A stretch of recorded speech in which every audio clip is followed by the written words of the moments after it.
लेते हैं charity.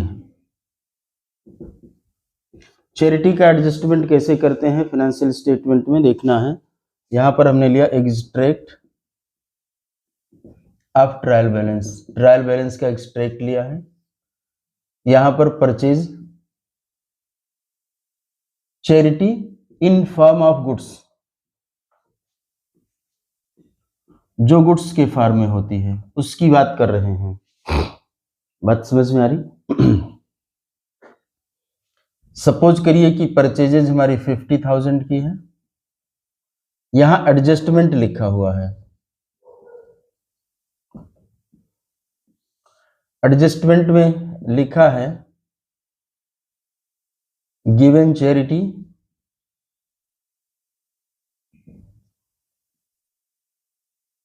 ₹2,000 in form of goods. Goods के फॉर्म में दिया गया है, ठीक है। अब हमको जर्नल एंट्री का टॉपिक याद है, कैसे करते थे एंट्री? चैरिटी अकाउंट डेबिट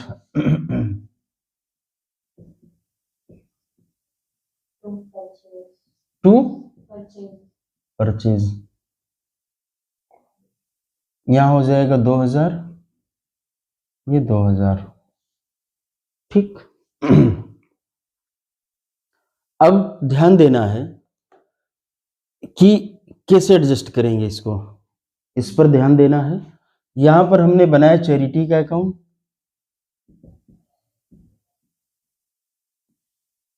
मैं पूरा कॉन्सेप्ट बता रहा हूं, कॉन्सेप्ट समझना जरूरी है। चैरिटी के अकाउंट के डेबिट में हमने लिखा 2,000 और रेफरेंस में क्या दिया? To purchases.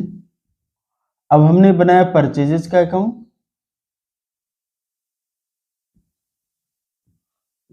अब बताओ, पहले यहां तो लिख लें। टू बैलेंस ब्रॉट डाउन कितना है? 50,000।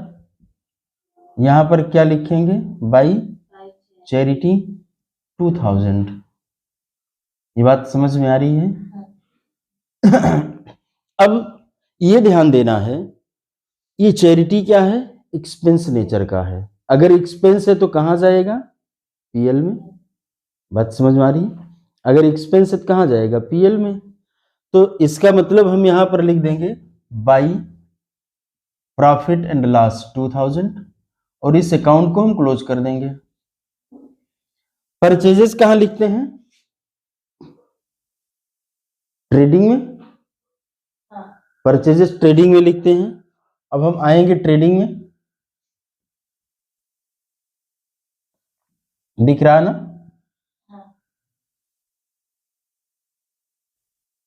यहां पर लिखते हैं टू परचेजेस कितना। अब यहां से तो हमारा बैलेंस कितना बन करके आएगा? By balance carry down 48,000।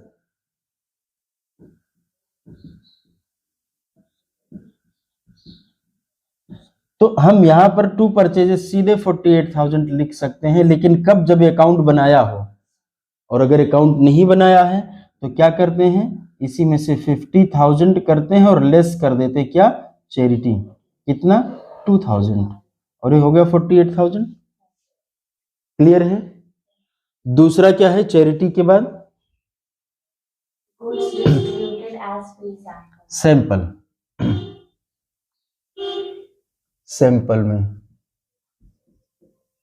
Sample in form of goods, तो सैंपल गुड्स के फॉर्म में होता ही होता है। अब मैं यहां पर लिख सकता हूं एडजस्टमेंट नंबर 2 दिया हो सकता है उसमें, या 1 ही लिखता हूं, इसको बदल देता हूं, क्वेश्चन ही छोड़ो।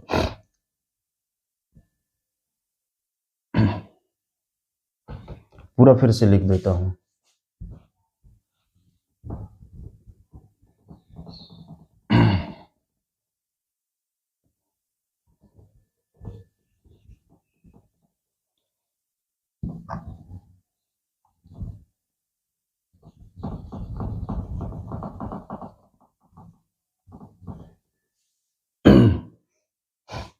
एडजस्टमेंट में क्या है? डिस्ट्रीब्यूटेड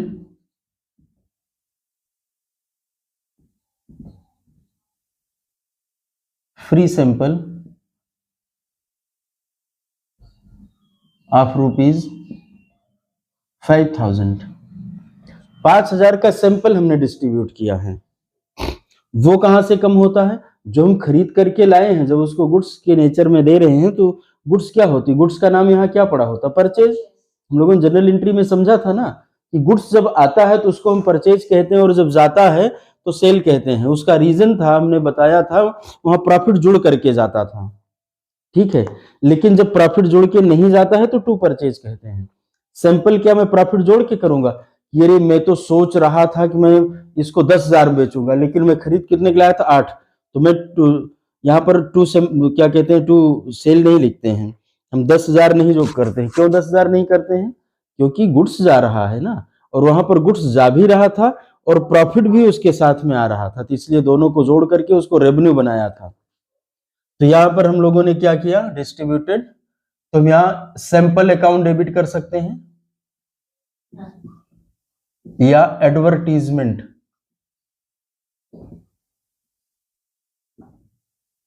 डेबिट 5000 टू परचेजेस 5000, दिख रहा ना? अब मैं एडवर्टीजमेंट सैंपल लिख दूं, पहले जैसे लिखा वैसे, सैंपल ऑब्लिक एडवर्टीजमेंट अकाउंट बनाऊंगा। यहां ध्यान दो कितना लिखना है? 5000 टू परचेज ना, और फिर मैं परचेज का अकाउंट बनाऊंगा,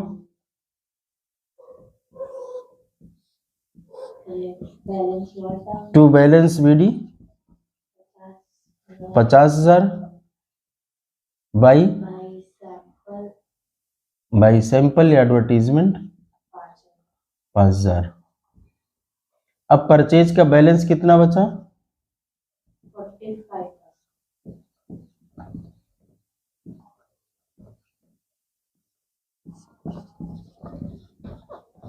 ठीक। अब अगर मुझे इसको फाइनेंशियल स्टेटमेंट में दिखाना होगा तो फाइनेंशियल स्टेटमेंट यहां पर ये किस में इफेक्ट करेगा?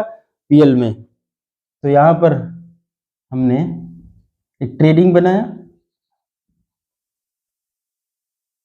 अच्छा, उसमें तो मैं पीएल में लिखना भूल ही गया था।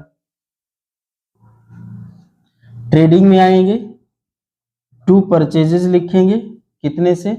50,000, और लेस कर देंगे क्या? सैंपल 5,000 से, कितना हो जाएगा? 45,000। ठीक है।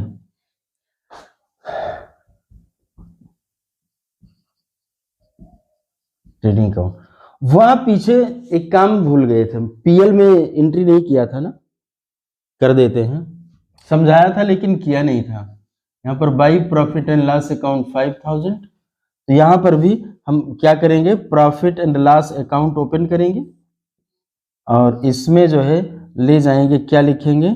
To advertisement 5,000। वहां पर ये भूल गया था तो वहां लिख लेना, पीएल में 2,000 था, ठीक है ना। अब देखो हुआ क्या, ये जो हमने खर्च किया ये परचेज से कम हो गया है, तो ट्रेडिंग में तो हमारा इतना कम जाएगा एक्सपेंस साइड में, इससे हमारा ग्रॉस प्रॉफिट बढ़ जाएगा। ग्रॉस प्रॉफिट बढ़ जाएगा क्यों? क्योंकि खर्चे के साइड में कम हो रहा है। लेकिन ये पीएल में आता है, पीएल में आया तो क्या हुआ? नेट प्रॉफिट डिक्रीज हो गया।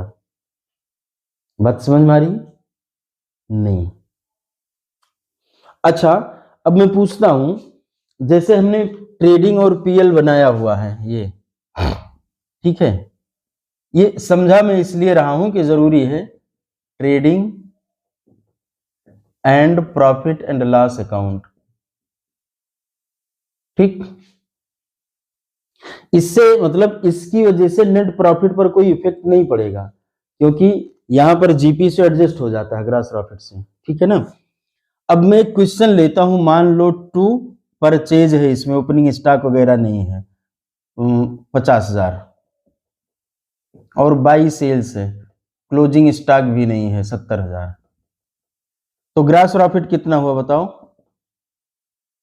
70,000 और 20,000। ये बात समझ में आ रही है ना?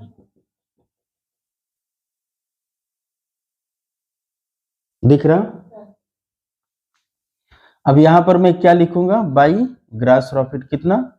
20,000। और यहां पर मान लो टू सैलरी है 10,000 की और कोई खर्चा नहीं, तो टू नेट प्रॉफिट कितना हो जाएगा हमारा? 10,000। ये बात समझ में आ रही है? ये अब ये मत सोचना, कुछ लोग अभी शुरू में नहीं सुने होंगे, यहां पर आकर के देखने लगेंगे कि फिगर कहां से लेगी। ये मैंने फिगर अपने आप भरी है, ठीक है? ये जो मतलब यही से क्वेश्चन लेते गए माइंड में और करते गए,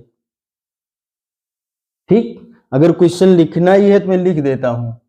क्वेश्चन में क्या था? सेल थी हमारे पास 70,000 की, परचेजेस थी हमारे पास में 50,000 की, ठीक है, और सैलरी का खर्चा था 10,000 का।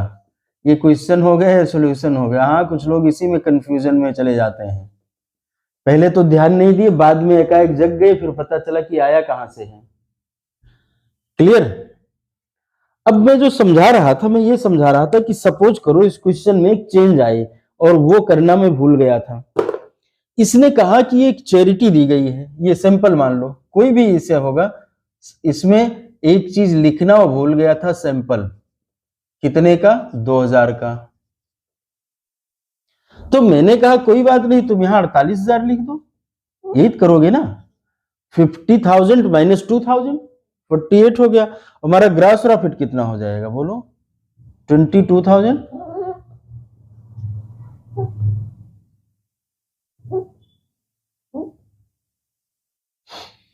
ठीक, यहां पर एक और आइटम आएगा। अब अगर ऐसे में देखूं तो यहां पर एक और लिखना पड़ेगा, क्या? एडवर्टीजमेंट कितना? 2,000। तो मैं यही समझा रहा था कि जो हमारा कोई भी चैरिटी दी जाती है, सैंपल दिया जाता है, मतलब कोई इस तरीके का परचेज से अगर कहीं पर हम खर्च कर लेते हैं इस तरीके से, जिनका कि पीएल में ट्रीटमेंट किया जाता हो, तो हमारा ग्रास प्रॉफिट तो इफेक्टेड होता है, लेकिन क्या नेट प्रॉफिट हमारा बदलता है? नहीं बदलता है। बात समझ में आ रही ना? ऐसे क्वेश्चन कंपटीशंस में बहुत पूछे जाते हैं सीए वगैरह के, ये ध्यान रखना कि चैरिटी में 2,000 रुपए दे दिया तो आपके प्रॉफिट पर क्या फर्क पड़ेगा? नेट प्रॉफिट पर कोई फर्क नहीं पड़ेगा। क्यों? क्योंकि ग्रास प्रॉफिट बढ़ेगा, लेकिन यहां आकर के इनडायरेक्ट एक्सपेंसेस बढ़ जाएंगे हमारे। अब वो पूछता है ग्रास प्रॉफिट पर क्या फर्क पड़ेगा, तो ग्रास प्रॉफिट हमारा इतने से बढ़ जाएगा। और ऐसे सोच के नहीं लिख देना है कि बस सोचा, या तो एक्सपर्ट हो जाओ, नहीं तो ये तुरंत मन में या तो सोचो या इसको बना लो फट से। बात समझ में आ रही ना? इसको या तो मन में सोचो, लेकिन तब जब कई बार बना लो, कुछ लोग करते क्या है, तुरंत करते हैं, उनको ये लगता है नहीं नहीं मैं तो बहुत विद्वान हूं, तो फिर उनका मामला गड़बड़ हो जाता है। ये बात समझ में आई या डाउट है? तो यही मैं समझा रहा था। मैंने कहा अब यहां से पता नहीं समझ में आएगा कि नहीं। अगर यही सैंपल केस है, चैरिटी का होता तो वो यहां से माइनस होता है, चैरिटी लिख देते, कोई दिक्कत नहीं। आगे बढ़ते हैं। इस तरीके से कोई भी जो हम खर्चे करते हैं गुड्स के रूप में, उससे हमारे नेट प्रॉफिट पर कोई भी फर्क नहीं पड़ेगा, लेकिन ग्रास प्रॉफिट पर फर्क पड़ता है। क्लियर? कोई डाउट?